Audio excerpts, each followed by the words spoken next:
மகர ராசி அன்பர்கள், இந்த சனி பகவான் வக்ர பயிற்சி அடைஞ்சிருக்கிறது உங்களுக்கு என்ன மாதிரி பலன்களை கொடுக்க போகுது அப்படின்னா, மகரம் எல்லாமே பட்டாச்சு. 7 நாட்டு சனியில் எல்லாத்தையுமே இழந்து நாங்கள் ரொம்ப தெளிவாயிட்டோம். காரணம் என்ன? பொதுவாகவே சனி பகவான் 7 நாட்டு சனியாக ஒருத்தவங்களுக்கு வந்துட்டு போயிட்டாரு அப்படின்னா தெளிஞ்ச நீரோட போல் நம்ம மனசு வந்துடும்.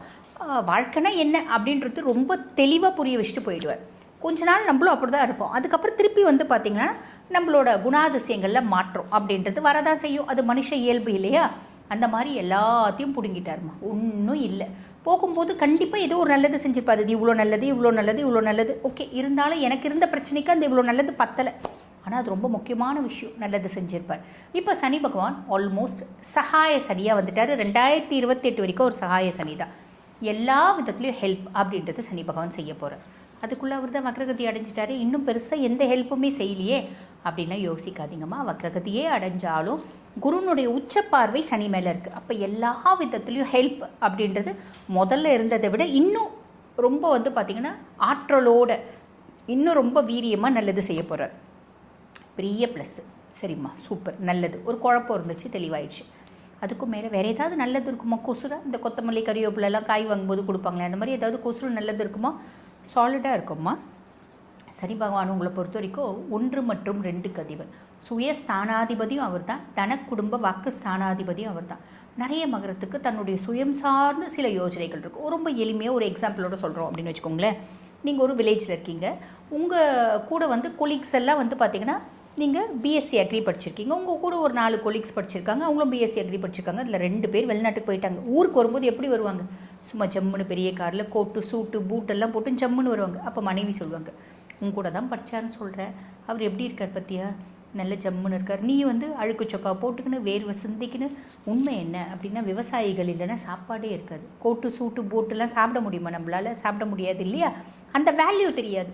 வீட்டில் இருக்கவங்களுக்கு சொல்லுவாங்க, என்ன நீ பார் எப்படி இருக்கு, அவர் எப்படி இருக்கார் பற்றி. அப்போ உங்களுக்கு தோணும், நம்மளும் அவங்க கூட தான் படித்தோம், நம்மளும் எப்படி வாழக்கூடாது? நம்மளும் இந்த மாதிரி வெளிநாட்டுக்கு போயிருந்தா, நம்மளும் வெளி மாநிலத்துக்கு போயிருந்தா, சென்னை மாதிரி சிட்டிக்கு போயிருந்தா, பெங்களூர் மாதிரி சிட்டிக்கு போயிருந்தா நம்மளும் இப்படி சம்பாதிக்கலாம்ல, நம்மளும் ஜம்முன்னு இருக்கலாம்ல, நம்ம மனைவியும் நம்மளுக்கு மரியாதை கொடுத்துருப்பாங்கல்ல அப்படின்னு ஆசைகள் இருக்குது. அப்படின்னா உங்கள் சுயம் சார்ந்து, உங்களோட ஆட்டிடியூட் சார்ந்து, உங்களோட பிஹேவியர் சார்ந்து, உங்களோட பர்சனல் லைஃப் சார்ந்து நிறைய ஆசைகள் இருக்குது. அப்படின்னா சில ஆசைகள் இந்த காலகட்டம் நிறைவேறும். ஒரு பெரிய ப்ளஸ். அதே மாதிரி பொதுவாக குடும்பம் சார்ந்த மகரத்துக்கு நிறைய ஆசைகள் இருக்கும். காரணம் என்ன அப்படின்னா, மகரம் மெழுகுவத்திகள். தான் எரிஞ்சி வெளிச்சத்தை குடும்பத்துக்கு கொடுக்கக்கூடிய பர்சனாலிட்டிஸ். என்ன வெளிச்சத்தை கொடுத்தாலோ, தங்கச்சி 3 தங்கச்சி இருந்துச்சு, 3த்தையும் பார்த்திங்கன்னா ரொம்ப கஷ்டப்பட்டு படிப்பை நிறுத்திட்டு, என்னோட படிப்பை நிறுத்திட்டு அந்த பிள்ளைங்கள படிக்க வச்சு, அந்த பிள்ளைங்கள நல்ல இடத்துல கல்யாணம் பண்ணி கொடுத்துருக்கேன். என்னத்தை நீ கல்யாணம் பண்ணி கொடுத்துரு? நல்ல வசதியான இடத்துல கல்யாணம் பண்ணி கொடுத்துருந்தா எனக்கு இந்த கஷ்டம் இருக்குமா அப்படின்னு மூச்சு பேச்சு சொல்கிறாங்க. எங்கள் அம்மாவாவது ஏதாவது ஒரு வார்த்தை, என்னடி அவன் எவ்வளோ கஷ்டப்பட்டு செஞ்சான், நீ என்ன இப்போ உனக்கு சௌரியப்பட்டா வாழை, இல்லாட்டி எங்கே போறியோ போ அப்படின்னு ஒரு வார்த்தை சொல்கிறாங்களா? சொல்ல மாட்டேங்கிறாங்க. பார்த்து தங்கச்சிக்கு இன்னும் ஏதாவது கஷ்டப்பட்டு கடனை உடனே வாங்கி கூட செய்ப்பா. எவ்வளோ கடனை உடனே வாங்குறது? அப்போ என் குடும்பத்தில் யாருக்குமே என்னை பற்றி கவலையே இல்லைல்ல. எனக்கும் ஒரு குழந்தை இருக்குது, எனக்கும் ஒரு பொண்டாட்டி இருக்குது. அதை பற்றிலாம் யோசிக்கவே மாட்டேங்கிறாங்களே. நம்ம எப்போ பாரு செஞ்சுட்டே இருக்கணும். எவ்வளோ முடியுமோ அவ்வளோ பார்த்திங்கன்னா நம்ம கிட்டேருந்து பிடுங்கவே பார்க்குறாங்க. அப்போ நம்ம குடும்பத்தில் உறுப்பினர்கள் யாருக்குமே நம்ம மேலே பாசமே இல்லையா? யாருமே உண்மையாகவே நம்மளை பார்த்திங்கன்னா கூட பிறந்த ரத்தமாக நினைக்கவே இல்லையா? எல்லாருமே ஆதாயம் கருதி தான் பழகுறாங்களா? மீதி தங்கச்சி தம்பியெல்லாம் கூட விட்டுருங்க, பெத்த தாய் அவங்க கூட பார்த்திங்கன்னா அவங்களுக்கு தானே சப்போர்ட்டாக இருக்காங்க. எனக்கு சப்போர்ட்டாகவே இல்லைல்ல, என்ன பண்ணுறது? என் மனைவி அடிக்கடி சொல்லுவாள், உன் குடும்பமே உன்னை ஏமாத்துது, நீ ஏமாந்துன்னு தான் இருக்கிற, நான் என்ன பண்ணிட்டோம், நான் சொன்னால் நீ கேட்க மாட்டேன் அப்படின்னு அடிக்கடி சொல்கிறா. இருந்தாலும் அது உண்மைதானோ அப்படின்ற மாதிரி உங்களுக்குள்ள ஒரு வருத்தம், ஒரு ஆசை. எங்கள் அம்மா என் மேலே பாசமாக இருக்க மாட்டாங்களா? என் தங்கச்சி மேலே காமிக்கிற அதே பாசத்தை எனக்கு காமிக்க மாட்டாங்களா? அடா அவள் அப்படி தான்டா சொல்லிட்டு போகிறா, அவன் முன்னாடி இப்படி சொல்கிறேன்டா, நீ ஒன்றும் யோசிக்காதடா, சும்மா அவன் மனசுக்காக சொன்னடா அப்படின்னு ஒரு ஆறுதலுக்காவது ஒரு வார்த்தை சொல்ல மாட்டாங்க. இப்படி நிறைய விஷயம். நம்ம குடும்பத்தில் நம்மளுக்கு மரியாதையே இல்லைல்ல. இப்படி நிறைய ஆசைகள் உங்கள் குடும்பம் சார்ந்து இருக்குது. அப்படின்னா சில ஆசைகள் நிறைவேறும். உங்கள் அம்மா சொல்லுவாங்க, கண்ணு எவ்வளோ பண்ண கண்ணு, எவ்வளோ நானும் உங்ககிட்டேருந்து வாங்கி கொடுத்தேன் கண்ணு, அது கடலில் கரைச்ச பெருங்காயம் மாதிரியே இருக்குது, எது போட்டாலும் அதுக்கு பத்தலை அப்படின்னது, இன்னும் வேணும்னு பிசாசு மாதிரி கேட்டுகிட்டே இருக்கு கண்ணு, போதும் கண்ணு கொடுத்ததுல, நீ உனக்காக வாழ்க்கணும் உங்கள் அம்மா சொல்லுவாங்க.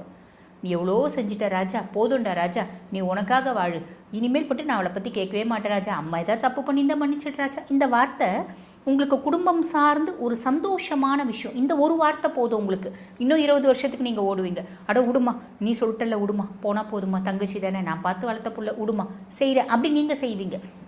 இந்த மாதிரி குடும்பத்தில் ஒரு அங்கீகாரம், உங்களுக்குன்னு ஒரு மரியாதை, உங்களுக்குன்னு ஒரு இடம், குடும்பத்து உறுப்பினர்களோட மனசில் உங்களுக்குன்னு ஒரு இடம், இதெல்லாம் கிடைக்கக்கூடிய காலம். எல்லாமே கிடச்சிடுமா, ஒரு சிலது கிடச்சிடும், மாற்றுக்கருத்தே கிடையாது. இது வக்ரகதி அடைஞ்ச சனி குருனுடைய உச்ச பார்வையில் கொடுக்கக்கூடிய பலன்கள். சூப்பர். அப்போ கடைசி 40 நாள் என்ன ஆகும்? 7 நாட்டு சனியும் போது வேலையே முழுசும் வந்து பார்த்திங்கன்னா தொழிலே இழுத்து மூடிட்டேங்க. திருப்பி நான் ஆரம்பிப்பேன் பிள்ளையார் சுழி போட்டு. 24 மணி நேரம் 365 நாள் வேலை செய்ய யார் ரெடி? மகரம் கைத்துக்கும் ரிஷபம் கைத்துக்கும் இவங்கெல்லாம் வேலை செய்யறதுக்கு ரெடி. புரியுதுங்களா? அப்போ உங்களுக்கு வேலை செய்யறதுக்கு நீங்கள் பெருசாக யோசிக்கவே மாட்டீங்க. ஸோ அகெயின் ஹார்ட் ஒர்க் பண்ணுவீங்க. அகெயின் ஹார்ட் ஒர்க் பண்ணி திருப்பி முதல்ல இருந்து திருப்பி நான் வந்து பார்த்திங்கன்னா டெவலப் ஆகிறேன், திருப்பி ஓடுறேன், திருப்பி உழைக்கிறேன், திருப்பி பெரிய ஆகிறேன், திருப்பி சக்ஸஸ் ஆகிறேன் அப்படின்ற மாதிரி வண்டி ஓடும். ரொம்ப எளிமையாக ஒத்த வார்த்தையில் சொல்லணும் அப்படின்னா ஹார்ட் ஒர்க் டெஸ்டிங் பீரியட் அப்படின்னு சொல்லலாம், கடைசி 40 days. சரிம்மா, சூப்பர். அப்போ எங்களுக்கு எப்படி இருக்குது? நல்லா தாம்மா இருக்குது, பெருசாக கவலைப்பட வேண்டாம். மகரம் சூப்பராக இருக்குது 2028 வரைக்கும்.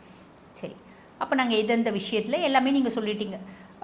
சின்ன சின்ன விஷயங்கள், உடல் சார்ந்த உபாதைகள் வரலாம், மனம் சார்ந்த கஷ்டங்கள் வரலாம், அதுவும் வந்து பின்னாடி மாறிடும், அம்மாவே சொல்லுவாங்கன்னு சொல்லிட்டீங்க. நீங்கள் யாரை ரொம்ப எக்ஸ்பெக்ட் பண்ணீங்களோ அவங்களே சொல்லுவாங்கன்னு சொல்லிட்டீங்க. சரிம்மா, வழிபாடு என்னம்மா பண்ணலாம் அப்படின்னா, பொதுவாகவே வந்து பாருங்கள், உங்கள் ராசி அதிபன் சனி பகவான் தான்.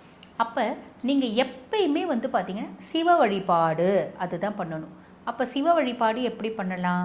ரொம்ப சிம்பிளாக சொல்லணும் அப்படின்னா பிரதோஷ கால வழிபாடு. பிரதோஷம் முடியும்னா ஒவ்வொரு பிரதோஷத்துக்கும் நீங்கள் போங்க.